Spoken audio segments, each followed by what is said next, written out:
प्रिय श्रोता बंधु नमस्कार। अब मैं आपको अगले भाग में लेकर चल रहा हूं, जहां भगवान शिव के भिक्षु अवतार की कथा और राजकुमार और द्विज कुमारों पर कृपा। बहुत सुंदर कथा है। आज तो सवरदानी बाबा भोलेनाथ की आप लोग ध्यानपूर्वक सुनिए। भगवान शंभु के नारी संदेह भंजन भिक्षु अवतार का वर्णन मैं करने जा रहा हूं, जिसे उन्होंने अपने भक्त पर दया करके ग्रहण किया था। प्रिय श्रोता बंधुओं, विदर्भ देश में सत्यरथ नाम से प्रसिद्ध एक राजा थे, जो धर्म में तत्पर, सत्यशील और बड़े बड़े शिव भक्तों से प्रेम करने वाले थे। धर्म परायण थे, दानी थे, हिम्मत वाले थे, साहसी थे, विजय प्राप्त करने वाले थे।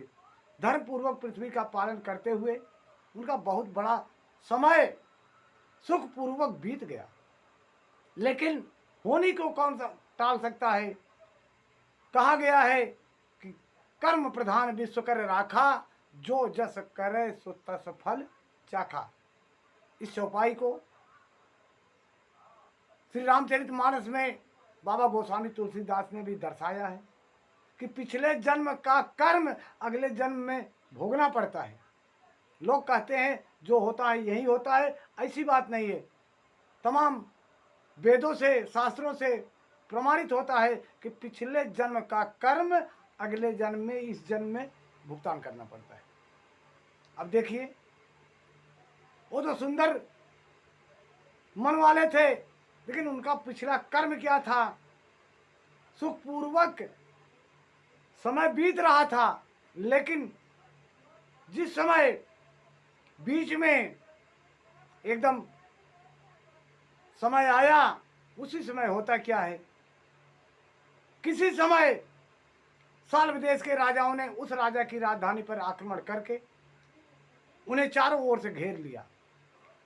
बलोन्मत्त सर्वदेशी क्षत्रियों के साथ, जिसके पास बहुत बड़ी सेना थी, राजा सत्यरथ का बड़ा भयंकर युद्ध हुआ।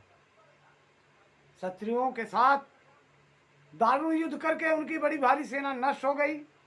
फिर देवयोग से राजा भी साल्वों के हाथों से मारे गए। उन नरेश के मारे जाने पर मरने से बचे हुए सैनिक मंत्रियों सहित भय से बेबल हो भाग खड़े हुए। प्रिय श्रोता बंधु, उस समय विदर्भ राज सत्यरथ की महारानी शत्रुओं से घिरी होने पर भी कोई प्रयत्न करके रात के समय अपने नगर से बाहर निकल गई, क्योंकि उसे शत्रुओं का डर था। एक तो गर्भवती थी, समय आ चुका था बच्चा जनने का। चारों तरफ से वह घिरी हुई महल के बीच पिछले रास्ते से वो निकल करके भय से बाहर निकल गई। प्रिय श्रोता बंधु, वे गर्भवती थी, अतः शोक से संतप्त हो भगवान शंकर के चरणा बिंदों का चिंतन करती हुई वे धीरे धीरे पूर्व दिशा की ओर बहुत दूर चली गई। सवेरा होने पर रानी ने भगवान शंकर की दया से एक निर्मल सरोवर देखा। उस समय सरोवर के कुछ दूर पर एक सुंदर वृक्ष था। वहां जाकर को बैठ गई। रास्ता तय करके आई थी, थकावट थी, चारों तरफ से परेशानियां थी, मन चिंतन में था। लेकिन प्रभु की कृपा, जो समय पर होना है वह होकर ही रहेगा। प्रिय श्रोता बंधुओं, सरोवर के तट पर आकर वह सुकुमारी रानी एक छायादार वृक्ष के नीचे बैठ गई। उसी समय भाग्यवश उसी निर्जन स्थान में वृक्ष के नीचे ही रानी ने उत्तम गुणों से युक्त शुभ मुहूर्त में एक दिव्य बालक को जन्म दिया, जो सभी शुभ लक्षणों से संपन्न था। दैववश उस बालक की जननी महारानी को बड़े जोर की प्यास लगी। एक तो वह गर्भवती थी, यानी प्रसव पीड़ा से परेशान थी, राजमहल की चिंताओं से परेशान थी। उसको बहुत जोर की प्यास लगी। सामने सरोवर था, वह सरोवर में उतरी और ज्यों ही उतरी, इतने में ही एक बड़े भारी ग्राह ने आकर रानी को अपना ग्रास बना लिया। प्रिय श्रोता बंधु, वह बालक पैदा होते ही माता पिता से हीन हो गया और भूख प्यास से पीड़ित हो उस तालाब के किनारे जोर जोर से रोने लगा। इतने में ही उस पर कृपा करके भगवान महेश्वर वहां आ गए और उस शिशु की रक्षा करने लगे। उन्हीं की प्रेरणा से एक ब्राह्मणी अकस्मात वहां आ गई, यानी गरीब ब्राह्मणी आ गई। वह विधवा थी, घर घर भीख मांगकर जीवन निर्वाह करती थी और अपने 1 वर्ष के बालक को गोद में लिए हुए उस तालाब के तट पर पहुंची, जहां पर वह एक अनाथ शिशु रुदन कर रहा था। प्रिय श्रोता बंधु,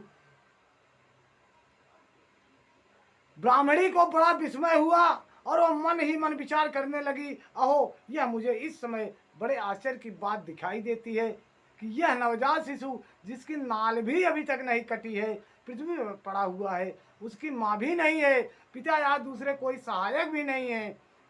क्या करूं? कारण क्या है? न जाने यह किसका पुत्र है, इसे जानने वाला यहाँ कोई भी नहीं है जिससे इसके जन्म के विषय में पूछूं। इसे देखकर उस ब्राह्मणी के हृदय में करुणा उत्पन्न हो गई। प्रिय श्रोता बंधु, वह ब्राह्मणी इस बालक को अपने औरस पुत्र की भांति पालन पोषण करना चाहती थी, परंतु इसके कुल और जन्म आज का ज्ञान नहीं था।